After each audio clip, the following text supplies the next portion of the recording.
Alright, so what can we do now? Let us we can go down. John Klein, Andrew Stern. Andrew is such a gruff personality. Okay, we know that. So where should we go? How about this thing?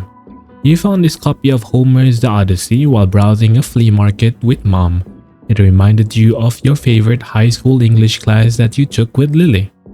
You figured you might need this book for school, but it has been snubbed time and time again for other classics. In this way, despite its timelessness, the book is something of an underdog in your mind. You suspect you might like it. Add it to your collection? Nah, sure. I mean, why not?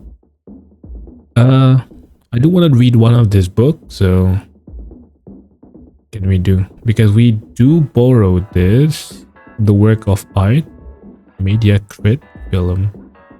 The work of art in the age of mechanical production by Walter Benjamin. What a mouthful, a book recommended by Daniel. Read. You are still very much hungover from the bar.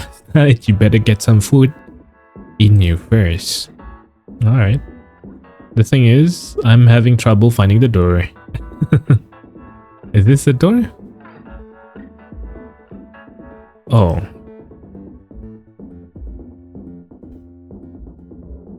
You linger outside of your bedroom door for a moment, hoping Mom will turn to acknowledge you.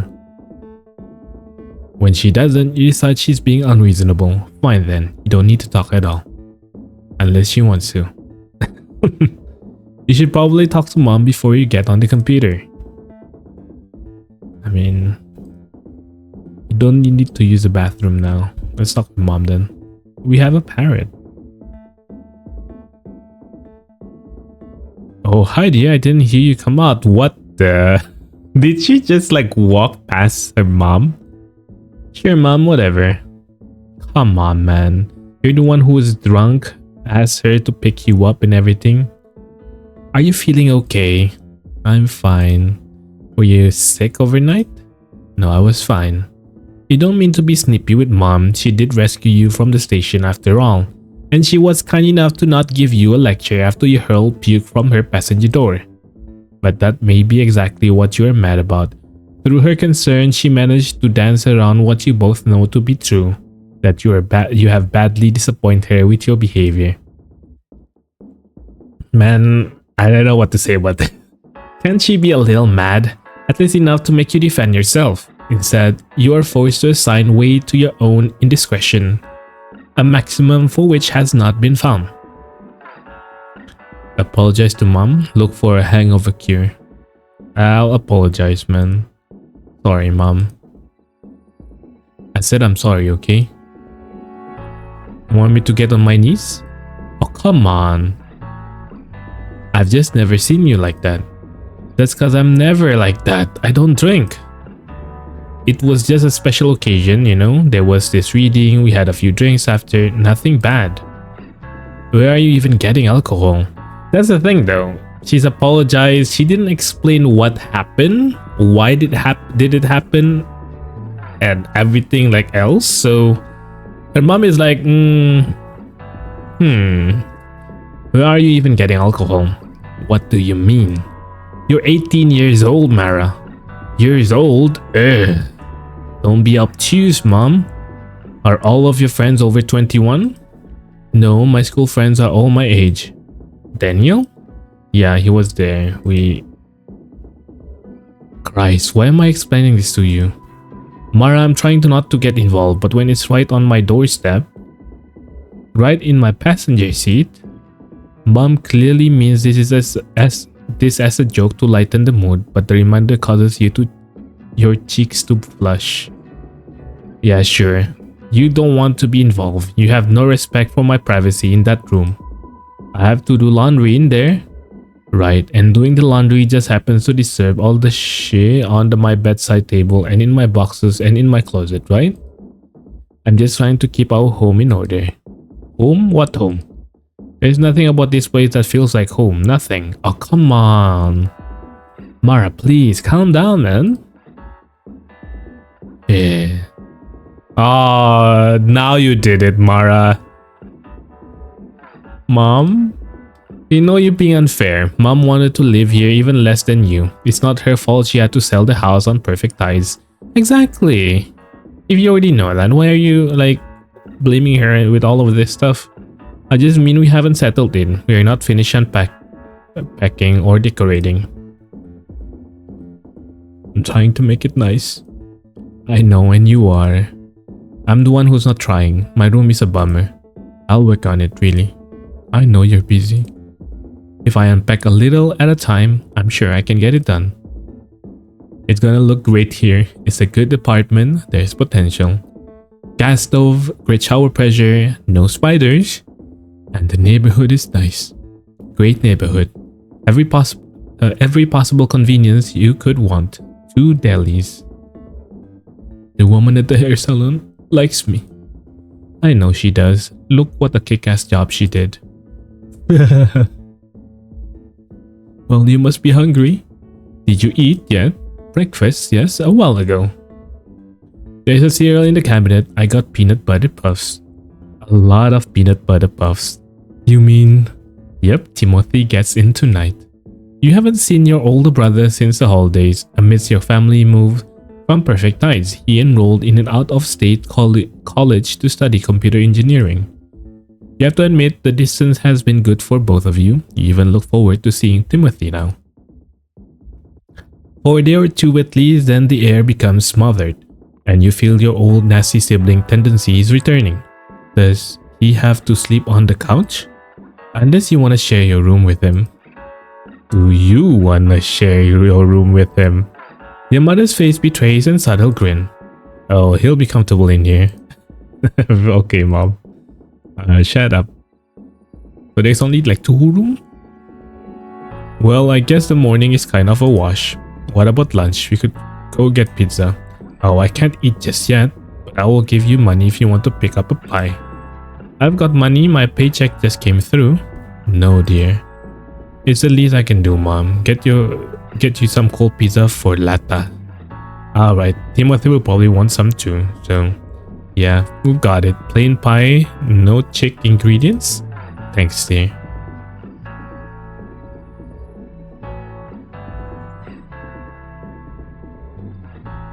Heh, at least I barf outside the car, right?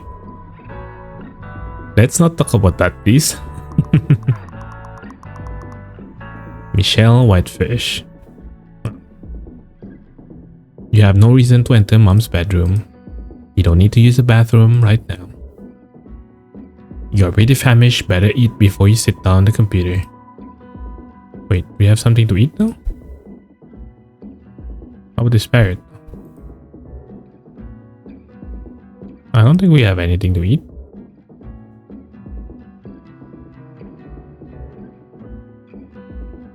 Oh, we can go out. Station. I guess this is where we're going. Hey! Hi, do you have any cheese pies already made? Yeah, we have one. But would you rather have a fresh one? We are making some right now. No, I'll take the old one. That one's good. The pizza is perfectly coagulated after sitting in its own sweat for an hour or 2. You cannot imagine a more perfect food. $12.99. A bargain, thanks. This pizza was the first lunch you and Mom had together after moving to the mainland. It was exactly what you both had needed after a miserable day of packing and unpacking. It still tastes just as perfect today. They have never failed you. How can the best pizzeria on earth exist right next to your mom's apartment? You luxuriate in the mystery. The sun on your skin is incredible. It's this sort of mild late spring day at the dawn of summertime that sets your mind dreaming. For your whole life, school was a prison, but in the summer, it can't touch you. You are free. Freedom. University is not nearly as oppressive as those high school days. You are allowed to dream within your academic confines. Your work has a purpose that is, for the most part, your own. Still, phantom demands tighten around your neck. They cannot be satisfied because everything you do is an implied promise for more. You suddenly feel depleted and you're not sure why. Alright, you better call Adam before this day gets busier. You pick up the box with the remaining pizza slice. A heat just above room temperature makes contact with your arms and chest, delighting the senses.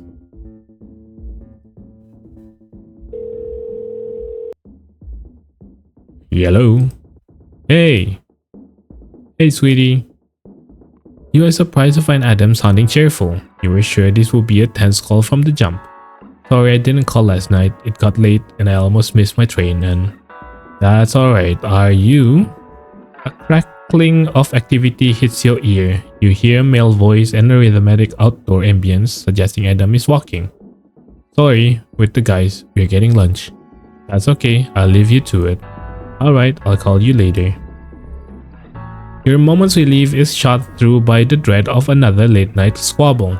Your whole point of calling this early was to get any potential conflict out of the way. Okay, but I'm going out tonight, so... Again? Yeah. You do your best to leave no space in your answers for an apology or explanation. This gives Adam pause, but it does seem to work. What time? Like 8? Why don't you call me before you go? Sure, let's do that. Who are you seeing? Lily. Who? You know, my bestie from back on the island. Oh yeah, just a girls' night? We might go out, but yeah, mostly just gonna see her.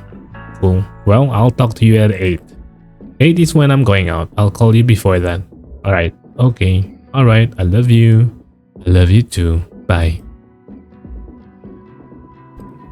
Oh. I would have made the sun feels extra good. You better get to work. You have a few hours before you need to call Adam back and Lily's picks you up and a paper that's due tomorrow. Wow. You have a lot of stuff to do. I've got nowhere to go right now. You already gotten all the pizza you need today. No reason to bother the cashier again. How about my pie? Did we get our pie too?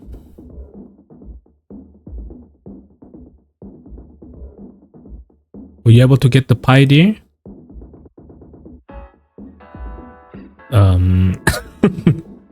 Pie. I don't see any pie here though. Maybe we can talk. Mom, where to even begin? Okay. How do we get to the pie?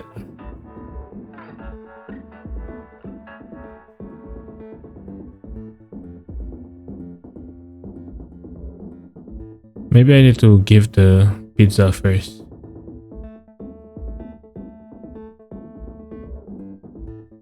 Here you go. Thank you, dear. Would you like to sit with me? Gotta work. Sit with mom. I'll sit with mom. We did mention we want to spend time together. Although your schoolwork is gnawing at you, you figure you owe a few minutes of your time. Besides, you plan to spend the rest of the evening with Lily. Yeah, sure. Good, right? Always. So, apart from the sickness, how was the night? Your first impulse is to turn inward to avoid interrogation, but mom seems to be asking in good humor, inviting you to respond in turn. When you actually consider your answer, you realize it was mostly a good night. Going to the reading and ending up at the bar with Andrew and his friends was something of a miracle. Really good, actually. We were at this reading and actually, let me back up. So Daniel and I were walking to school yesterday morning. You had breakfast at his house? At the diner? Okay, good as long as you ate. I always eat, mom. Look how fat I am. You seem thin. So we're walking and we see this guy and I'm like, is that who I think it is? And sure enough, it's this writer we both really like. Whoa, who? Andrew Stern. You probably don't know him. He's like this blogger. No. Well, trust me, it's a really big deal that we saw him. How nice. You always hear about spotting famous people in the city. Have you ever seen anyone? When your father and I were dating, we saw Linda Carter at a restaurant. Oh, okay. You know, the woman from the Lens Express commercials? Oh, nice, cool. We didn't talk to her though, I was too embarrassed. I was too embarrassed to talk to Andrew either, but Daniel has no such restraint, as you know. He isn't shy. So he shouted out to Andrew, and who turned around and we introduced ourselves, and he was really nice. Aww. And he invited us to the reading, so that's how we got there. And that's where you... Never mind, the reading was good?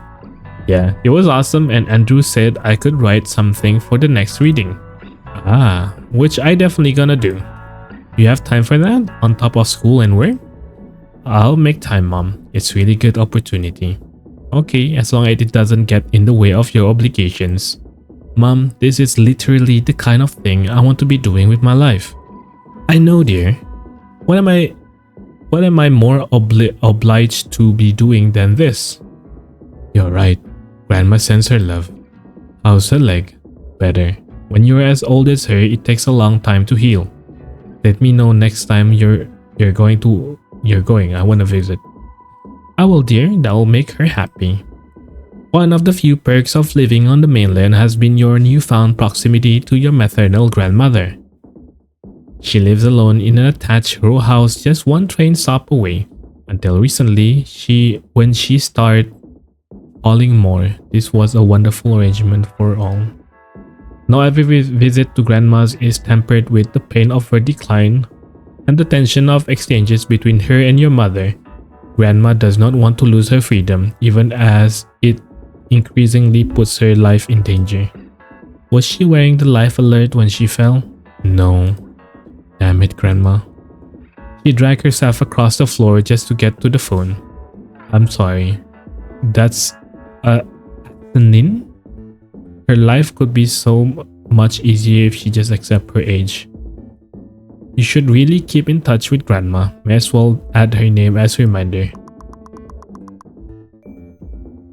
Damn, we had a lot of people in our contact now. Well, thanks for joining me. Sure, I better get to writing. What you working on? A paper about sex. Just some book report. I guess we could just say, be blunt. Is this paper about like desire and stuff? Like sexual desire? No, Mom, non-sexual desire. I see. I'm kidding, Mom. Of course it's about sex. This paper is a requirement? Yep. But the teacher is a woman, so... Oh, alright. Why does that make a difference? Why did you bring up her gender like it makes a difference? Because I knew you were imagining some perverted man. Mara. Sweating over my paper, hanging on my every word. Little do you know, this broad's a total deviant too. Enough, go write. Alright, so we can read this book finally.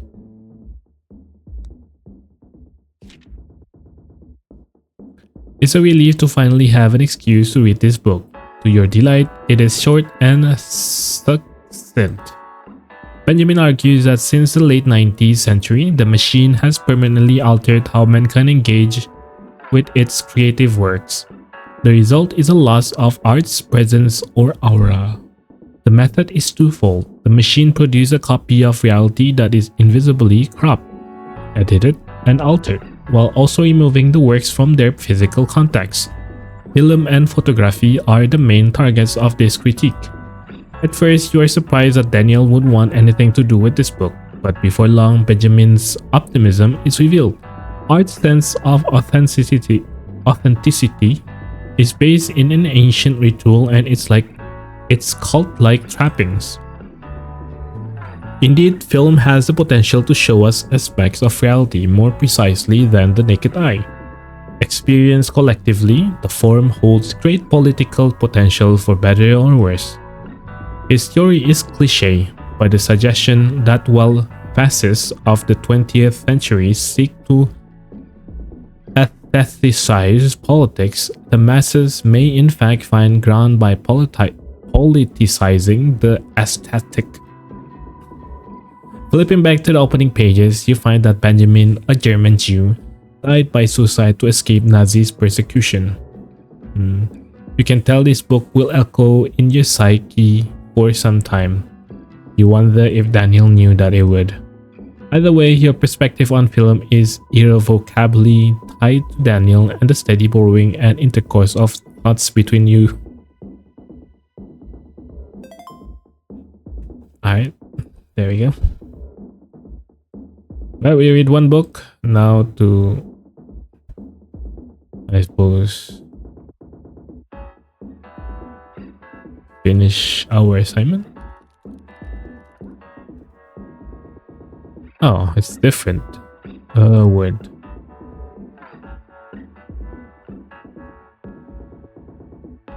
Anarchism. I did it. Submitted today, not written. Right. It was. So this is the main topic, and I guess the city. So primary music. I guess the city. Your primary topic is sex, and your secondary topic is the city. Is this what you want? The city or movies, right? It's either one of those. No, let me start over. And movie. Your primary topic is sex, and your secondary is movies. Okay. Yes, right.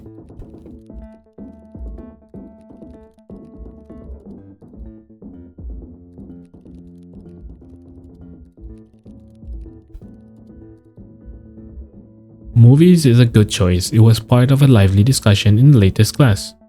You worry though that you may be repeating yourself. You wrote about movies for your City Life in Media paper too. With any luck, Walsh won't notice. Oh. After a quick proofread, you email your paper to Professor Walsh. That's actually pretty true because we did use the same topic kinda sorta. Once you're done, you finish just moments before Lily is scheduled to pick you up.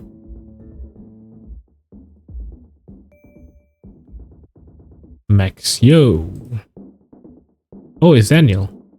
Your online communication have always been lopsided. You are usually the one who reaches out. Lately, you have made yourself scarce so as not to be annoying. What's up? Oh man, I got sick last night. Oh no. Did you barf? Yep. How about you? Oh my god, I barfed too. Right out of my mom's car. What? Wow. Is she mad? Kind of, lol. But hey, it's my body. Yeah, mom. Your body, your choice. Come on. Lol, exactly. Last night was fun, so whatever. And now we are buff buddies, yeah? Yes, it's a sacred bonding ritual. Like pissing in the same spot. Ew. Really making it foam. Gross, dude.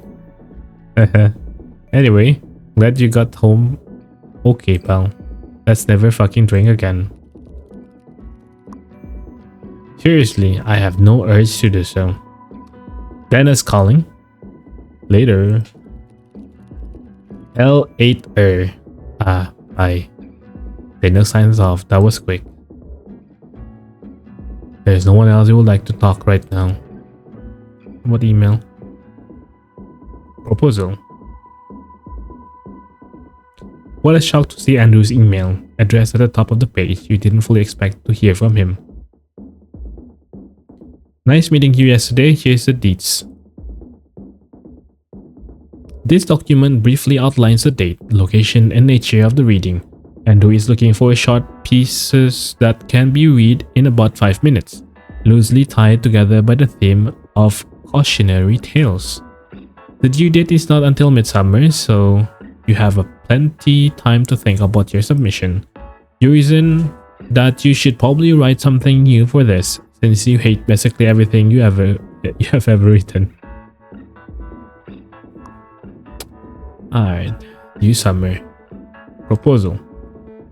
It's from your boss, Jana. Whoa, she actually really liked your proposal. Not bad for an assignment. Born of a lie, you're surprised at how good this feeling is. It's also pretty intimidating, having your ideas brought to the higher-ups. You never imagined this will happen, but if Jana thinks it's a good idea, you'll have to thank Jana next time you see her. She really has a lot of faith in you. Wait, what did you say? Mara, I love it. With your permission, I'll bring this to the department. Oh. Okay. Then I think we can browse. You decide to kill a few minutes on Terrible Talk, a website that is capable of sucking up entire days of your walking life in the blink of an eye. The website front page consists of comedic and acerbic articles by the website founder. These pieces of poke fun at internet culture and its many actors, often skewering content and users from the TT community. But TTs primarily draw in its massive internet forum, carefully divided into subforums by topic and heavily moderated to filter out newbies, trolls, and generally unserious posters. Even or especially though your day is brimming with obligation, you are tempted to get in a word edgewise on F Your Music, your regular subforum of choice. Read the forum? I guess so. You no longer have time for that. Lily will be waiting for you. Oh, I guess we're not doing that. Whoa, this day just melted away. The sun is already setting. Lily will be downstairs any minute to pick you up. You better get going. Whoa, what the? Start now. Are we not changing, Mara? Are you sure? That's the least we could do. We've been wearing the same clothes for the past 2 days.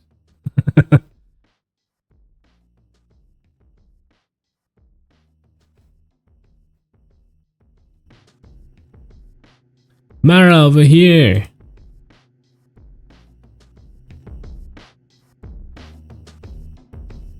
I like your bangs, so cute.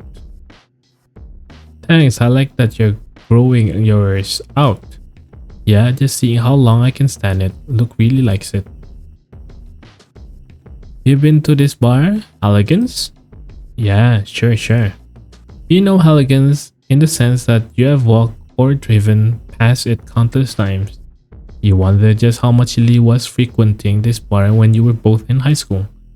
The familiarity with which she talks about it suggests everyone was going there without you back then, and still is.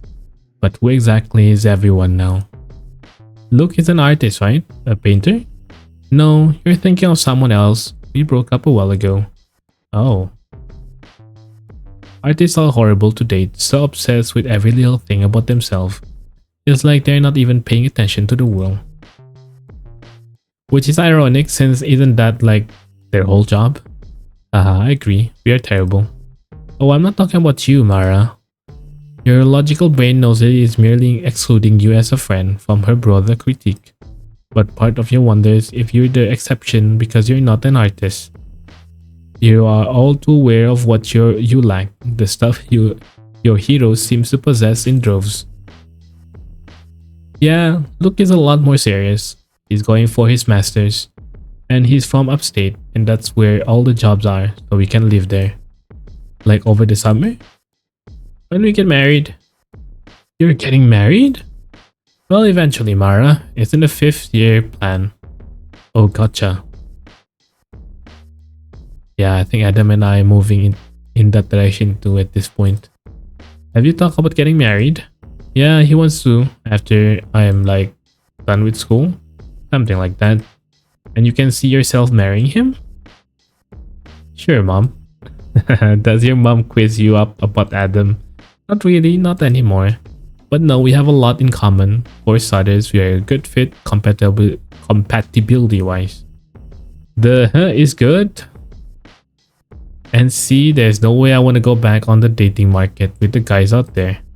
Searching for someone with the qualities Adam has? No thanks. Are the bad guys out there? A lot of bad guys. You and me are the lucky ones having someone good. Yeah. A 5-year plan? Oh. I barely know what I'm doing tomorrow. You really should think in longer terms, Mara.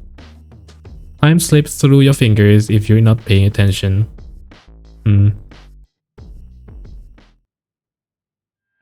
That is some deep talk. You're already pretty sure, but stepping inside confirms it. You have never been to this place. Which is odd since it's so close to the old Perfect Times ferry terminal where you used to work. It seems you have entered a strange adult dimension of places you once knew. You have more control now, and all the terror that comes from with it. I'm getting a drink. What do you want? Mere hours ago, the suggestion of a drink would have sent you into physical revulsion. Now your wariness to drink is once again intellectual. Just water for now.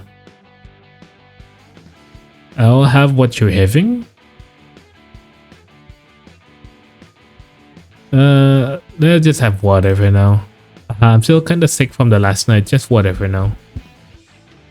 Sure thing. You look around at the clientele. The sit-down areas are mostly populated by townies, whose faces register you vague recognition at best. Around the bar there are many familiar faces, not all of them welcome. But you were prepared for this reunion. After all, you're not the same pathetic Mara these people remember. You are passionate, and you know yourself better, and you can hold your own in conversation. And what power do any of them hold over you now? High school is over, the hierarchy has dissolved, you are all just people. Just people who you fully expect to eat every word they've ever said or thought about you when they see you. How you have emerged from your adolescence shell. Cheers, babe. To reunions. Wanna say hi to anyone? Yeah, I will in a minute. Wanna hang on to me for now?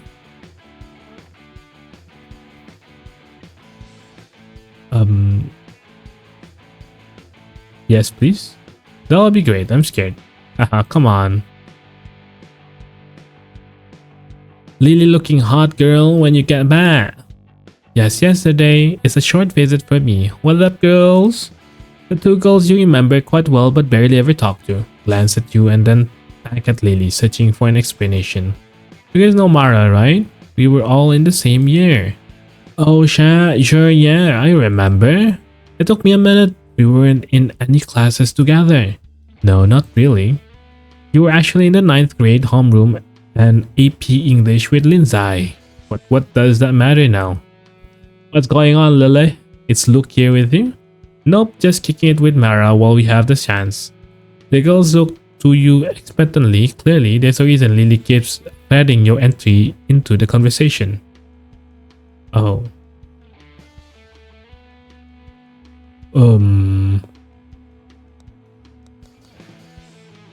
Okay, is anyone here is like... Oh, we can talk about the artist blogger, Andrew Stern. No idea who that is. Oh.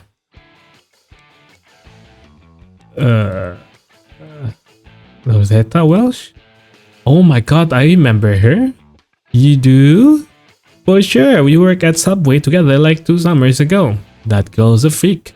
Me and the other co-workers were afraid of her. What, really? Yeah, total gremlin. I can't remember the details, but she quit in a huff.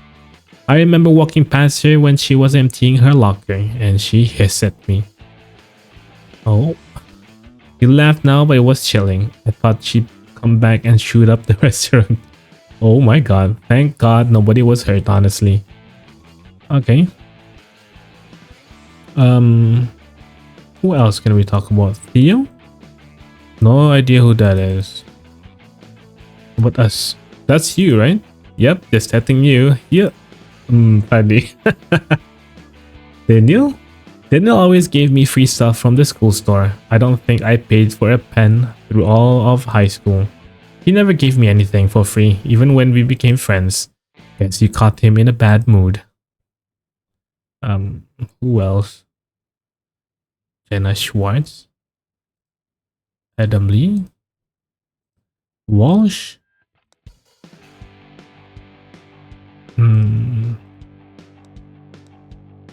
Lily. This bitch, of course, she comes over. She comes back from school as hot as ever. What are you talking about, guys? I look like shit. She's also been busy expanding her mind, you know? College isn't all about looking hot. So what? Are people ugly at your college? It's still a lot about looking hot. Lily, no it isn't. I'm kidding, mostly. Well, that's mostly not funny. Let's agree to disagree and see how our respective skills work out for us, eh? So, Lily, John Klein. No idea. Michael Whitefish. Actually, I think I've seen your mom. She comes into the wall gardens where I work. What? No way. She's always buying those little glass Gerber baby food jars with the pureed banana. Say what it's like. Says her daughter loves them. Can't keep them in stock at home. Oh my god, it's a long. My mom is actually banned from Walgreens nationwide because of a misunderstanding that I won't get into the for legal reasons. So you must be wrong. I'm also personally allergic to bananas. And even talking about them causes my symptoms to flare up. Otherwise, I surely wouldn't change the subject. What the? No idea who that is. I guess we're done talking. Is that? You think you can't be sure, better casually walk past. Oh no. It's Justin McLaren. You did not expect to see him tonight. Justin and his friends used to torment you in high school. They lurked like demons in every narrow hallway and elective class. In the summer between 10th and 11th grade, Justin solicited you for sex behind a convenience store. What the? Following your refusal, you suspect Justin fed rumors about you to other classmates, somehow tarnishing further your already highly oxidized reputation. Following his inexplicable completion of high school, you didn't have to see him at all in senior year, except occasionally from a distance when he'd park his car by the school and wait for his pre-graduate friends to emerge. Mara, no effing way. Here, while you were thinking over your impression of Justin and allowing yourself to get angry about him all over again, it seemed he had time to recognize you, and for that recognition to make the long journey from his pea-sized brain to his gaping, ugly mouth. He smiles eagerly in your direction, waiting for an acknowledgement to his greeting. Now you could pretend you didn't hear him, but that seems impossible to you. And anyone who might be watching, the room is not large and other people have undoubtedly heard Justin's call. Pretend not to hear him? I mean, just go over there. It seems that course of action is to just go over there after all. This cloud isn't big enough to fully hide from Justin. You'll have to talk to him eventually. But first, what's your plan of action? After all this time and the bitter memories you have held, do you have something you want to say to him, or do you just want to do the bare minimum to satisfy the interaction? Just be friendly? Give him hell. Yes, you're going to go over there and be friendly. But just when he thinks everything is cool, you're going to show him and everyone in the bar just how much he disgusts you. You smile through your teeth and greet him. You listen to his greasy compliments, and when he's at ease with you, when he thinks everything is cool, you'll throw this drink in his fucking face. Who would actually defend Justin in this scenario? No one. They all know what a dirtbag he is. Even his friend will laugh at his humiliation. Hey Justin. Your glass is practically full. This will be an insane amount of liquor to throw at someone. Real quick now. Alright. Crazy to see you here. Ah well, I was in town. You look good. Haircut's cute. Oh thanks. What are you doing now? I'm in school working on being a writer. Of course, Mara Wetfish the writer. You gonna sign a book for me when you're famous? Sure. For real, you always had that energy. That je ne sais quoi, I saw it in you. Haha.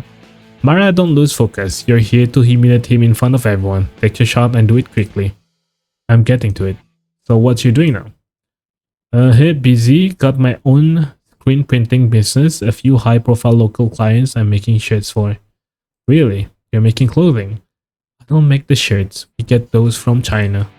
But I print the graphics and logos on them. It's more complicated than you think. Uh-huh. I took it over from a buddy, so I'm still kind of learning the ropes, but would you say you're still wet behind the ears? I don't know if I say that. I've got it mostly worked out.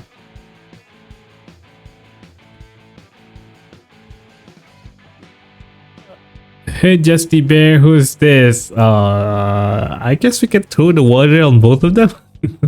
In this surprised state, you stand here waiting for Justin to introduce you when his only change is the downcast state of his eye.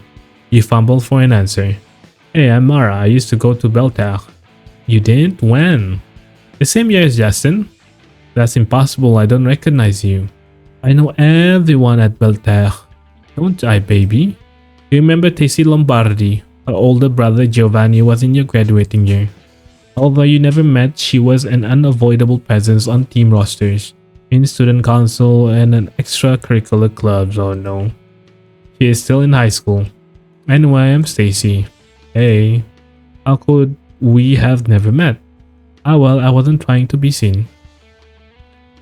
Stacy rotates the polygon mesh of your being with her eyes she is struggling to understand. My senior year, I was barely showing up. What's that? Were you working? Yes, but that's not why. Pre-college program? No, not really. You'll fear if you don't eject soon, Ceci will triangulate the coordinates of your softness target. Anyway, gotta find my friend, see ya. Okay, nice to meet you, Mara, right? Yeah. Mara, what? Whitefish. Got it. Peace out, girl. Oh. We didn't call Adam. Oh no. I forgot to call him back before you left. Hi, Adam. Hey. His greeting has family questioning tone, as if he was waiting for you to explain. You are ashamed to realize it is your fault. I meant to call you back earlier. I got all caught up in errands from my mom and Adam doesn't respond. He seems to be waiting for more. And I had to write this paper and Lily came for me right after and... I'm sorry, Adam. I should have called. Okay, well, I'm just getting a little tired of being forgotten here. I'm sorry. Where are you now? With Lily, just meeting up with some people from my old school. So like a party? Something like that. Like a big hangout. Gotcha. It's hard to glean Adam's tone amidst the noise of the bar. You wait as a prayer forms in the back of your throat. Please don't let him be mad. Please don't let this be the rest of the night. Adam? Yeah? Are you mad? Well, I'm just trying to figure this out. Trying to figure what out? I'm just remembering how you said you never go to parties and how I'm ruining the few you're able to attend. Not ruining. Yet this is this. What? Your third party in a week? Fourth? Adam. The third or fourth in the 3 days that you're seizing a moment that apparently too rare to pass up. Adam. Please, Mara, don't interrupt me. I just want to be sure I'm getting this right. Am I right? Mara, you wanna smoke? No, Am I right? What are you doing? F, give me a second. I'm moving somewhere quieter. Adam? Yeah? I move somewhere quieter. It's true what I say. I've gone out a lot this week. I'm not trying to ignore you. I'm just trying to get the most out of all this, you know, get the college experience. I can't falter. You know, some of us do have one of those weeks, days, or months that we are just really occupied and a lot of things going on. So, yeah, if you're in a relationship, sometimes it's just better to like, okay, be the reminder, but also be kinda okay with it. Kinda. I'm just trying to get the most out of all this, you know, get the college experience. Adam sneers. Mara, there is no one college experience. Surely you know that. This rapid collection of friends and social events, this isn't universal. There is some kind of compulsion. Don't say that. This diagnosis from Adam, so distant and cold, activates your defenses. I already know what I'm like. Don't make me feel worse. You had the same friends since grade school, Adam. It's different for me. I'm still looking for a place to belong. Shit. That's so mean, Adam. Why would you say something so mean? Oh, oh, sweetie, that wasn't my intention at all. You seem to have caught Adam at his own game. You two can will this wounded feeling. Of course, I want you to belong. You do belong. You just found yourself in a hostile place. All these snobby students and jaded professors and cynical industry horn dogs, they're all angling for the same things. They can't know you. They can't understand. Adam has said similar things before to raise you from your deepest pits. He's assured you that the approval of your peers can never compare to true intimate love. You want to believe it. You want your love to be the truth. Adam, yeah. Am I fooling myself? Am I just some hack wannabe and no one is telling me? Adam is silent for a long time. Do you think I'm any good, Adam? Do you think I can write? Of course I do, sweetie. I've always recognized that in you. You've got that special something, you know. But you can't let your happiness hinge on that either. Is writing the one thing that defines you? I don't know. Sometimes I think it's all there is to me. You have other things, and you have me. Yeah, I love you for a lot of reasons. I know. I have so much to be grateful for. I have no reason to be unhappy. This is why I'm trying to bring you into my life. It's why I suggested you to take some time off, stay with me. You realize now with total certainty that you can't do this. If you go to stay with Adam, you may never find your way back. As much of a drag as living with mom can be, at least you have your own life, at least you have the city. You can live in Adam's hometown and adopt his life. You can't be an extension of him. Have you thought about it? Yeah, and? I can't. I'll just be blunt, I can't. I don't think I can, Adam. Why not? I have to finish school. Okay. What about over the summer? I'm working full time this summer. I need the money. You wouldn't need as much money here. I pay for stuff. I can't, Adam. Well, I don't know then, Mara. I'm trying to help you figure this out. Adam's gentle demeanor is fading. It seems this isn't the answer he's expected. I thought you'd be excited when I suggested this. I mean, yes, but girl have to earn some money to make herself look good. Well, I'm sorry, it's just more than I can. I'm in a tricky place with. I don't know, Adam, I can't say what it is. Have you been drinking? No. Are you sure? Yes, just water. Well, this has been a stressful night. Yeah. Why don't you go home and get to bed? We can talk in the morning. Yeah, I probably will leave soon. Okay. I love you. Mara, I love you too. Good night. There's still a chance to bring this night around. You just need to attach yourself to the most amenable group and drink as much as possible. You guys ever been to Perfect Eyes? Nope. What's that? That's Island, right behind us. That thing? I always thought that was where we keep the sewage overflow. Yeah, isn't that where all the untreated waterways ends up? What? No, it's a protected national seashore. Then where does all the piss and shit go? Into your mom's toilet after I... Dude. Wow. What an asshole, man. Is there any chance I could bum a smoke? I'll give you one for $1. With the price of cigarette these days, that's a pretty good deal. Do you want one? No, I don't have $1. Just telling you a joke.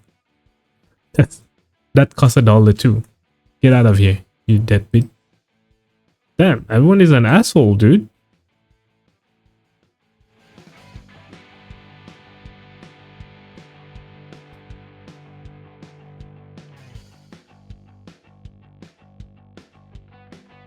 Can we raise those two?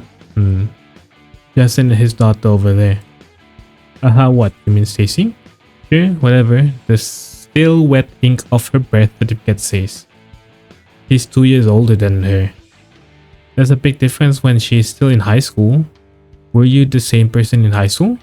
Well, no, but it's not like illegal or anything. It actually is. Okay, Mara, since when do you care about that? Isn't Adam like 8 years older than you? He's like 6 years older than me, and I'm not a minor.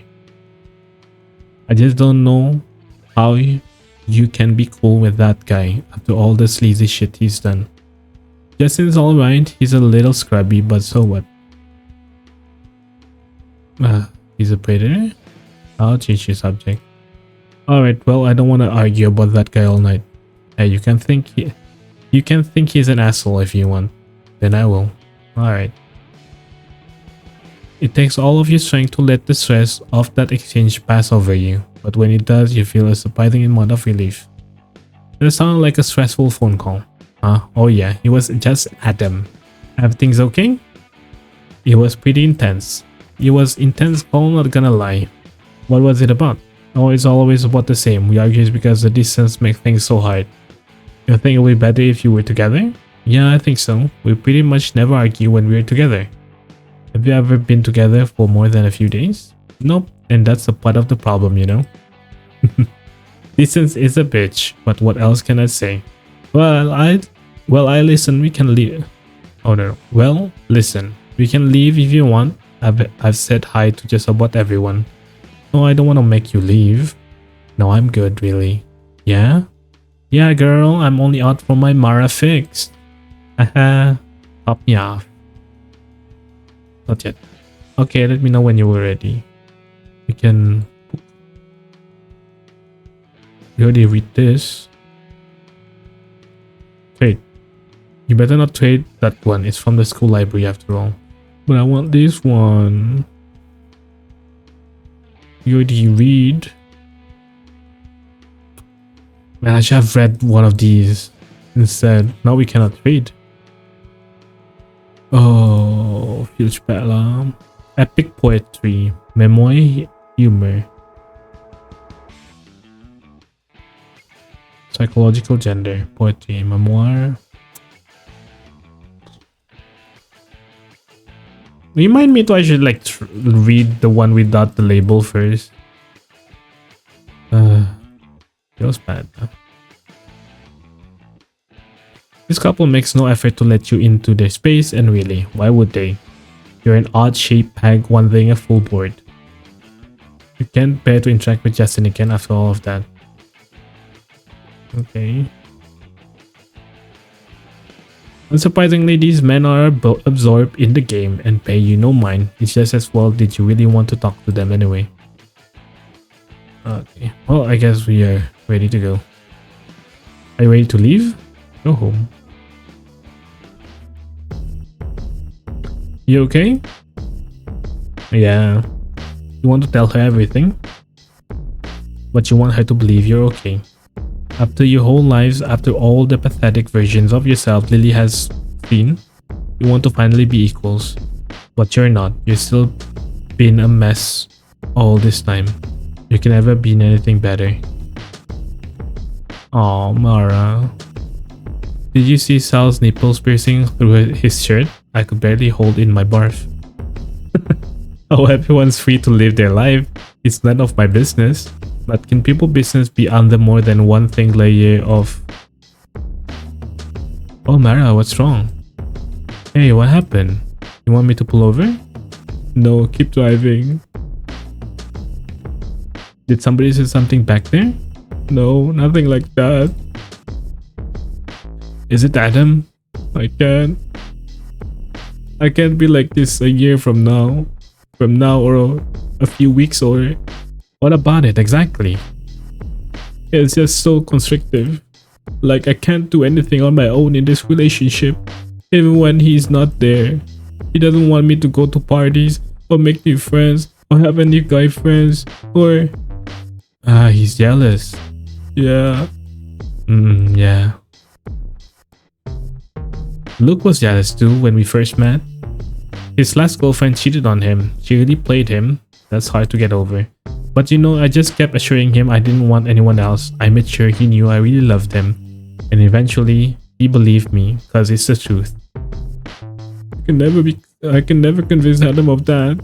Why not? You have such a way with words. Do you love him?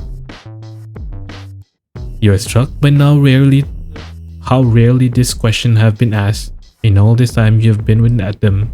The last person to ask what was your mother, and she did so almost resignedly as your insistence on visiting Adam intensified and the presence that you were saying in his parents' guest room dropped away. Does the question even mean anything when you'll say whatever it takes to justify your actions? And you can trust Lily not to use the answer against you. I don't know. Of course I do. The melted drippings of your misery suddenly turn to ice. How totally foolish does Lily think you are? Of course I love him. What kind of question is that? Sorry, I just... How could I get in this deep with someone I don't love? This would be easy if I didn't love him, Lily. The whole point is that what I do. Okay, you love him. All I mean is that you can tell him, Mara.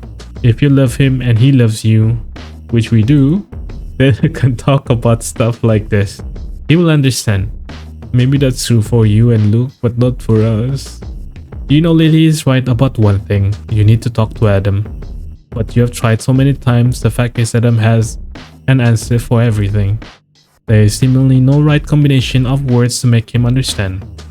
I just wish I knew what to tell him. I wish it made sense to me so I could make sense of it to him. Oh girl, play. I wish I wasn't headed back tomorrow. Me too. You call me though if you need to talk, yeah? Thanks, Lily. But I'll be alright. You don't have to worry about me. Okay. Really, I mean it. I'll be fine.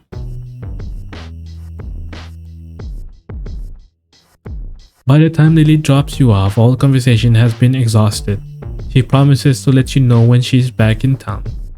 Your hug goodbye is longer and tighter than usual. You hate this. Her mortifying sympathy. You'll miss her all the same. There is never enough time to catch up. Oh well. Sis, yo! Oh hey! You completely forgot that Timothy will be here. In your anguish, you hope to be alone for a while. Your brother will be a permanent installation on his couch for the whole weekend, just when the problems in your life are coming to a boil. Talk to Timothy. Holy shit, man, your hair! Haha. I'll frankly never get over it. Yeah, kind of a pain in the ass to keep up, but it looks cool. Thanks. Out with your friends? Yeah, Lily. No shit, how she's doing? In an effort to soften years of brutality, Timothy tends to overcompensate in his enthusiasm and interest for your daily life. You find yourself equally parts annoyed and captivated by his struggle. Alright, I guess. Who knows? I don't know. She got this jealous boyfriend situation. I'm not sure she's totally acknowledging it. That's too bad. Yeah. What are you doing? Oh, I was looking through these old videos trying to find something I tapped a million years ago. Spaceballs? Nah, you can get all that on DVD now. No, I don't remember the name of this. It was on PBS. I just have these flashes of what it looked like. I don't think I could even describe it to you. Memories are so vague that way. Yeah. Ah, Mr. Rogers. Oh man. In all your life, you've never been able to flip away from Mr. Rogers, no matter what you were actually looking for. It's as if he is your friend, speaking to you directly, and changing the channel would hurt him. Okay, this is the wrong tape. Wait. Can we watch for a minute? Watch what? This Mr. Rogers thing. It's funny to me. I'm kind of in the middle of looking for something. I want to watch it. I just want to watch it. You want this kid stuff? Dude, can we just fucking watch it? You vividly remember the sadness, the impossible sadness you felt as a child. Mr. Rogers will assure you repeatedly that you could be loved exactly as you are. You wanted to tell him that he didn't know the specific ways you were different. There were things about you he couldn't possibly understand. But you did believe that he liked you, and you dreaded an inevitable world without him, much like the death of a beloved grandparent. You almost forgot that he died early this year. You buried the news under a pile of school obligations, relationship woes, and ironic foreign posts. Even now you wince at the possibility that you are turned away from your friend. Here to close out an episode, he says, it takes courage to tell the truth. In classics form, he touches the universal through his own particular peculiarities. He asks what might happen to him, to his anger or his sadness, if he never let it out. He wonders where it will all go. Would he live in doubt? Would it make him sick? But amidst the piano's searching melody, he shows that The answer is simple. We need only to find the truth in ourselves. I'm learning to know the truth. I'm learning to tell the truth. Discovering the truth will make me free.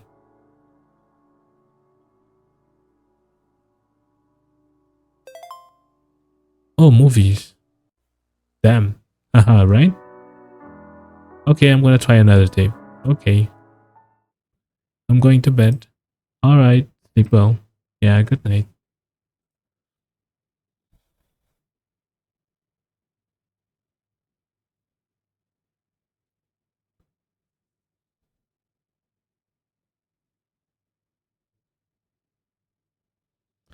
You are battered relentless by the night. Stress fades into exhaustion. You vanish into an undead sleep, only to be jolted by panic. In your hysterical dreams, you dig through a rubble for what cannot be found. A fire breathe down your neck. The clock does not move. What the? What the? Why am I opening my eyes like that? It can't go on this way any longer. Not even for one day. It has to end. Oh god, it has to end. Adam.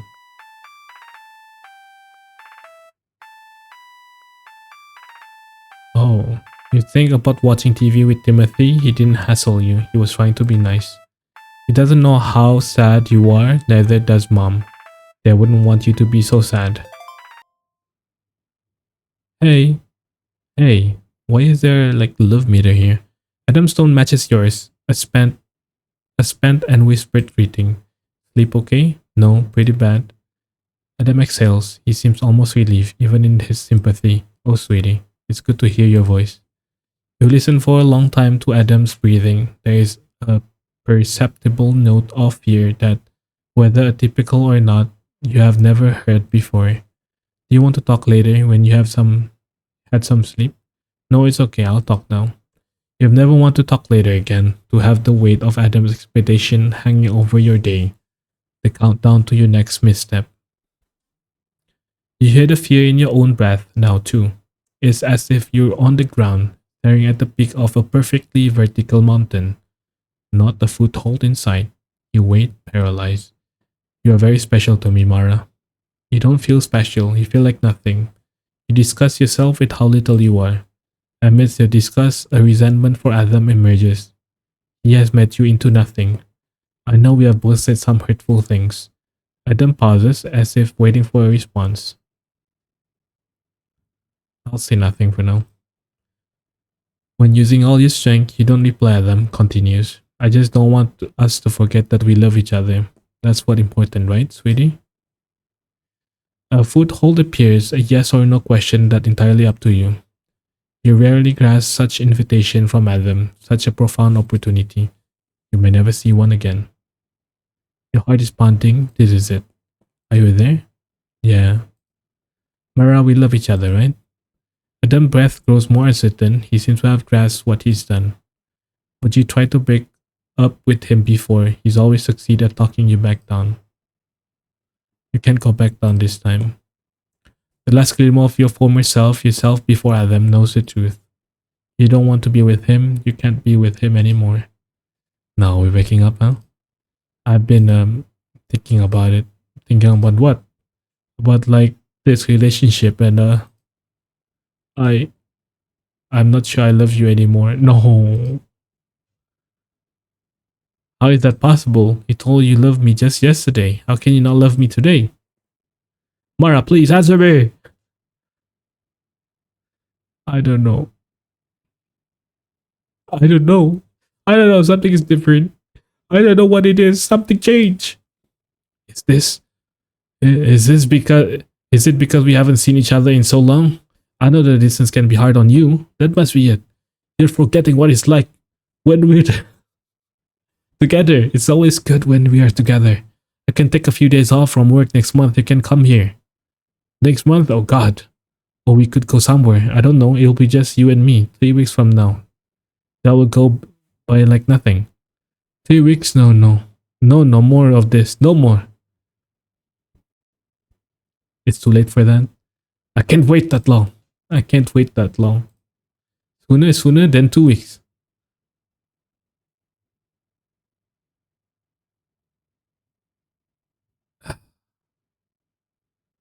Talk too much. No, no. I don't ever understand this, Mora. We were going to Miad and Josh weddings this summer. You were going to travel. You don't want to do any of that anymore? Of course I do, but okay, fine, explain. But you'll be sad to miss all that, but it can't be avoided because you need to be rid of me. No, I. What do you gain by breaking up with me right now? What are you looking for exactly? To focus on my work. Is it freedom or to focus on my work? It could be both, but it's actually kind of freedom. Freedom. Freedom, I guess. It's just so busy with school and writing and my job and commuting all the time. And just don't have time for our future. This relationship takes up a lot of my time, Adam. We argue a lot. Welcome to being in a relationship, baby. This is what it's like. I'm serious trying to find a relationship where you don't argue. Oh, I mean, you do argue, but not to the extent of this, right? It's like you're telling her you can't be friends with people. I mean, like some of them are like pretty bad, but of course, Adam seems to be afraid you're actually gone and tried. Yeah, I'm here. Why is it like this? I know arguments are part of being in a relationship. I know that. Uh huh. Maybe I'm just delusional and inexperienced. Uh huh. Okay, you don't have to. You don't have to so obviously agree with that. You say that. It is making me dizzy. I feel like we're going in circles. I wasn't agreeing that, and I'm getting pretty tired of explaining myself. Okay, sorry. At this point, you convince Adam to hang up so you can take care of your basic needs. You brush your teeth, empty your bladder, and shovel a late breakfast worth of cereal into your face. It is now close to noon. At this rate, you may not make it back to the city for your 2 p.m. class. Oh, poor Mara. Her phone's almost dead.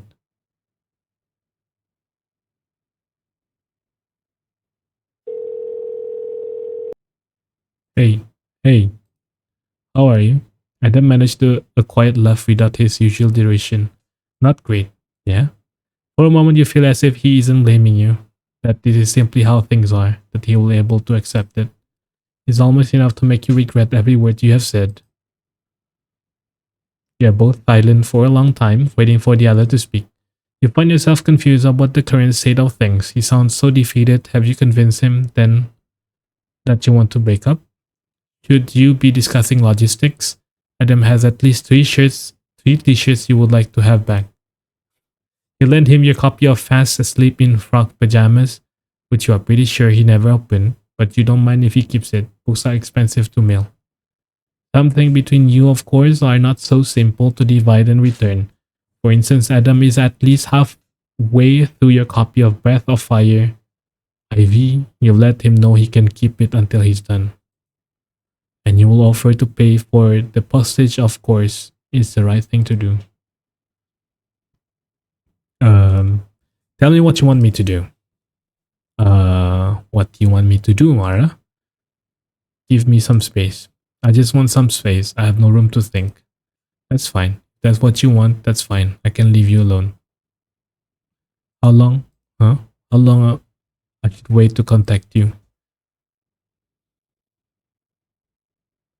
Until the school year's end?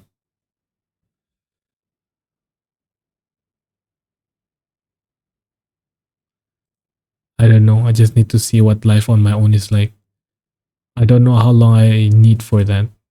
How about we just talk on this phone once a week or something until you're ready to talk regularly again? This may be the best option Adam has offered so far. A weekly check-in for a whole week's worth of freedom sounds tolerable. If only it had always been this way, maybe this relationship wouldn't have deteriorated so bad if you had this kind of space. I could see that working. So once or twice a week. I like that once a week thing you mentioned. Once a week to talk on the phone. Gotcha. Can we still text, email? You exhale more loudly than you mean to. What? Well, I'm just already wondering if you're going to stick to this. What do you mean? You're already asking for what other ways you can contact me and trying to double the amount of phone time. I said once a week or something. If you want once a week, that's fine. I'm just already imagining you calling more than that. Well, you can't blame me for for your for where your imagination takes you. I will only call more than that if it was, an emergency or something. Yeah, well, what? Your definitions of emergency is not always the same as mine. Well, what the hell do you want, Mara? Should I store up all of my emergencies so as not to bother you during the week? If I'm in a car accident or someone in my family dies, should I not tell you? See, now your imagination your imagination is taking your places. I'm just trying to understand where you're getting your information. Information? 1 minute you want to talk once a week, the next you are backing out. It makes me think there's some newly formed idea I'm not hearing. Though you hadn't considered it before, you can't deny the possibility new ideas have influenced your actions in the past. Despite the crudeness of Adam's question, you start to consider what the answer could be. You owe me an explanation. What do you know that you didn't before? Here's my last question, Mara. I'll leave you alone if you just tell me. What information led you to this decision? Drugs. Not really. Anarchism? Can go with that. Let's just say the city. It's definitely affect me to be in the city. I can't deny that. So what? Being around a bunch of freaks turned you into one? That's extremely narrow-minded, Adam. The city is filled with people of all stripes. It's also swelling with depravity. Of course you pick up a thing or two. You are struck by the banality of Adam's opinion and how willfully misinformed he is. Maybe this isn't a matter of what. Perhaps I should be asking who. Huh? Someone has been influencing you. I don't know if it's a friend or a family member or something else, but it's obvious. That's not fair. I already answered you as best as I could. Did you? Because I'm still just as confused. I don't think you tried. This isn't fair. You said that was the last question. Please, Adam. I can't take it any more of this. Then answer me honestly. Whose side do you have changed your mind? It's none other than Daniel Davis. Oh, really?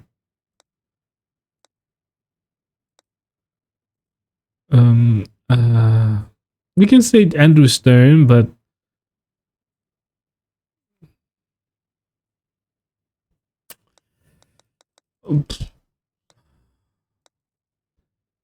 it's me. My own information. I came to this decision myself. Bullshit. You don't change your mind in a vacuum. I don't know. Maybe I do. I'm getting older. I'm a different person than we met. If this is how you act, you're a worse person, a more cruel person. The Mara I once met will never be so cold. Adam, if that's what you think, then fine. You can blame me for changing my mind. You can blame me for everything. To admit it, it's your fault. If that's what it takes, then yes. What it takes to what? To get me off the phone? To get rid of me? Right now I want to get off the phones, yes. You feel the chill from your voice. It hangs in the air.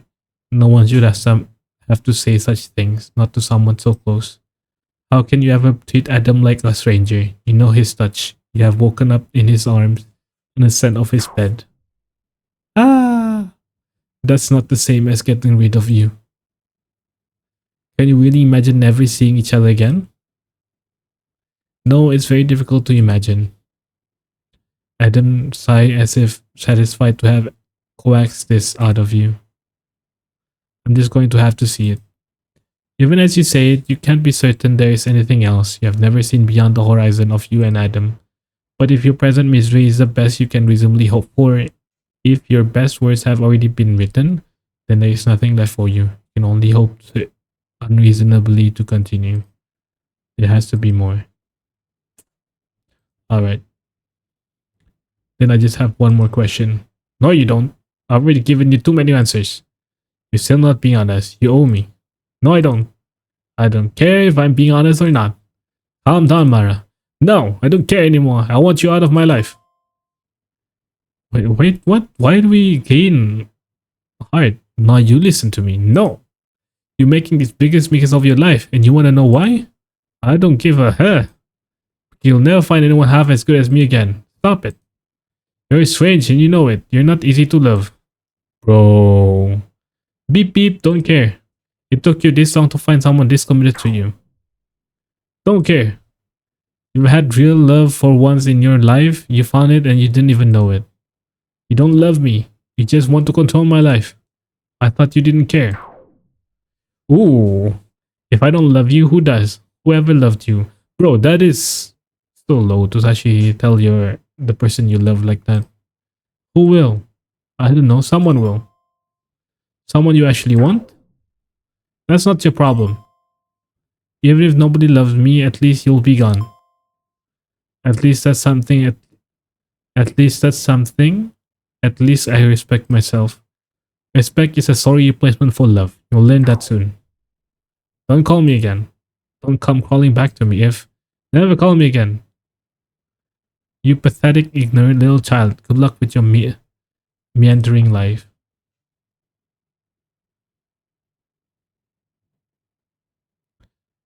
Holy shit, holy shit.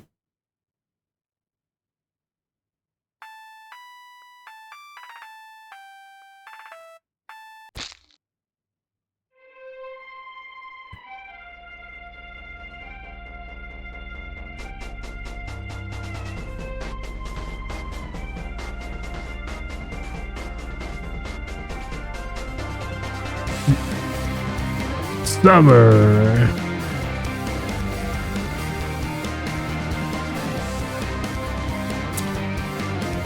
Whoa.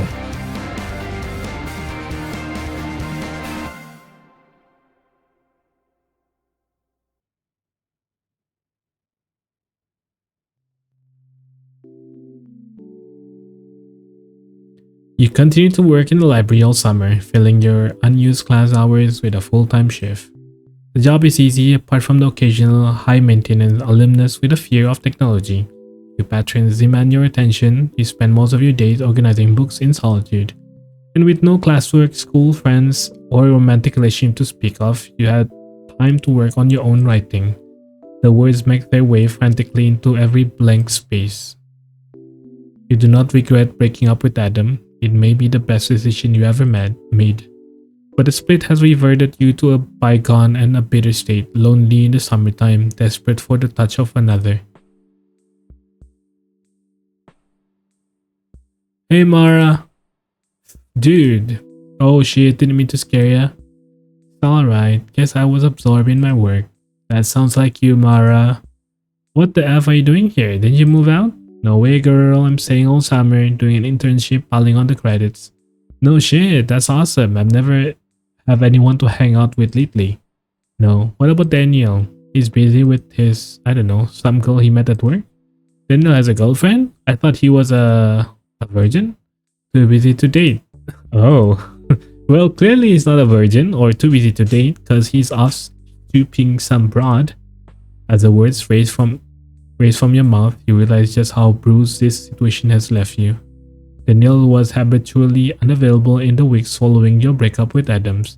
At first, it seemed like some sort of a cruel joke, then you started to wonder if you were blowing it wildly out of proportion. Even now, you're not sure if it's fair to be upset. You have done your best, which isn't great, to meet Daniel's apparent indifference with your own. Well, you and me should hang out. Sure man, I love that. What you doing after work? Today, couple errands, meeting up with Walsh for coffee. Ooh. Otherwise, I've been trying to talk around in the afternoon just to jog my brain. Ah, la flânerie. Koi? Oh, you know, just wandering the streets. Walter Benjamin called it an essential part of the urban experience. Really? Makes sense. If be doing it instinctively, you've got the soul of a writer. Ah, sure. Speaking of writing, I've been researching ancient folklore. Oh yeah? Well, I've always been into Tolkien, but he didn't invent most of that stuff, you know? He didn't invent most of that stuff. It's actually pretty fascinating. There are many weird creatures I want to write about, and so much of it is grounded in religion and like man's relationship to powers behind his own. Sounds like you're having a fun summer, dude. Haha. Anyway, this one I've been reading is pretty great if you're interested. Oh, fate books? Can I just get it, man? Problem Circus. Roulette Dictionary, Culture and Religion, Epic Poetry, Mama Humor. I can trade.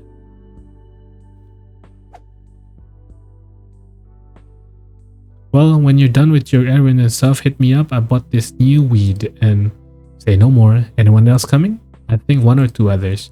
Should I invite Daniel or? Oh, sure, if you think he'll be available. Yeah, if he deigns to join us. King Daniel from on high. Haha, King Daniel, that's so funny. Okay, see you tonight, girl. Schley. Jesus, why are you so obnoxious around Theo? Is it because you know you can get away with it? Why does it feel so safe to run your mouth with him, without shame and if undressing in front of a pet? Is there a way you didn't have to feel that way about Theo? A generous, open-minded person who knows how to have a good time. He isn't even bad looking, really. You don't know what the reason is, your instincts are just lousy. For F's sake, the only reason you're having this thought is because of how hard up for attention you are. You need someone to read your writing, to go everywhere with you, to hold you in the summertime. The F summertime, you haven't even seen the ocean in nearly 2 years. F. Viva la Mamon, oh Mamon, hear ye, hear ye. Lead us to the wind, we stay believing.